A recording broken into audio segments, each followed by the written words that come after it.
नमस्कार विद्यार्थी मित्रांनो, आपला 10वीचा निकाल लागला असून आता आपल्याला कॉलेजचे वेध लागले आहेत आणि आता 11वीची प्रवेश प्रक्रिया देखील सुरू झाली आहे. तर आज आपण या व्हिडिओमध्ये बघणार आहोत की शून्य फेरीचे वेळापत्रक हे जाहीर झाले असून आपण या वेळापत्रकाची डिटेल बघणार आहोत. तर चला विद्यार्थी मित्रांनो, व्हिडिओला आपण सुरुवात करूया. 8 मे 2026 ते 10 मे 2026 म्हणजे आज 12 मे आहे. तर विद्यार्थी नोंदणी अर्जाचा भाग 1 सादर करण्याची मुदत आपणास 10 मे 2026 पर्यंत होती. 11 मे 2026 ते 13 मे 2026 शैक्षणिक पात्रतेची माहिती भरून भाग 1 सादर करणे. विद्यार्थी एकाच वेळी भाग 2 पण भरू शकता.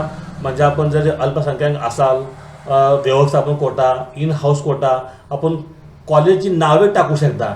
इथे आपणास कमीत कमी 1 आणि जास्तीत जास्त 10 कॉलेज निवडता येतील आणि आपण त्याला प्राधान्यक्रम द्यायचा आहे.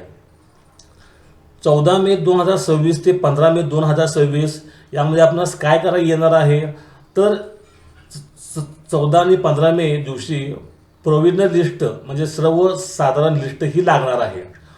16 मे दिवशी काय असेल, तर तात्पुरत्या गुणवत्ता यादीमध्ये हरकती दुरुस्ती मागण्या असल्यास विद्यार्थी लॉग इन मधील ग्रीव्हन्सेस आपणास सादर करण्यात येणार आहेत. म्हणजे जर आपण अर्ज भरताना काही चुकलं असेल तर ते आपणास दुरुस्त करता येणार आहे. संबंधित उपसंचालक शिक्षण यांच्या मार्फत हरकती दुरुस्त मागण्याचे ऑनलाईन विवरण, म्हणजे जे काही आपली चूक वगैरे झाली असेल फॉर्म भरताना, आपण ती चूक इथे सुधारू शकता.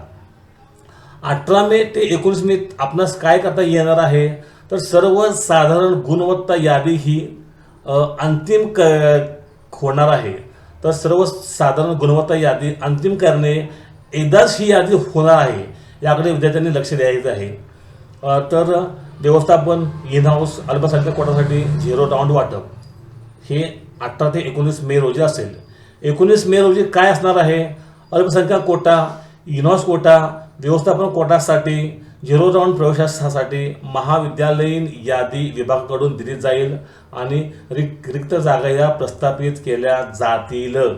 20 मेला काय असणार आहे, तर रिक्त जागा प्रदर्शित होतील आणि 20 मे रोजी पहिल्या फेरीकरिता किती जागा आहे या डिक्लेअर केल्या जातील. कोटासहित या जागा असतील, म्हणजे आपल्या कॅटेगरी सहित ह्या जागा असतील. तर विद्यार्थी मित्रांनो, सन 2026-27 साठी 11वी प्रवेश प्रक्रियेचे हे शून्य फेरी वेळापत्रक होते. हे आपणास कसे वाटले, माझा व्हिडिओ आपणास कसा वाटला हे मला कमेंटद्वारे, शेअरद्वारे आणि लाईकद्वारे कळवा. हा माझा व्हिडिओ आपणास आवडला असल्यास चॅनलला सबस्क्राईब करा आणि अशाच विविध व्हिडिओसाठी कनेक्ट राहा. थँक्यू.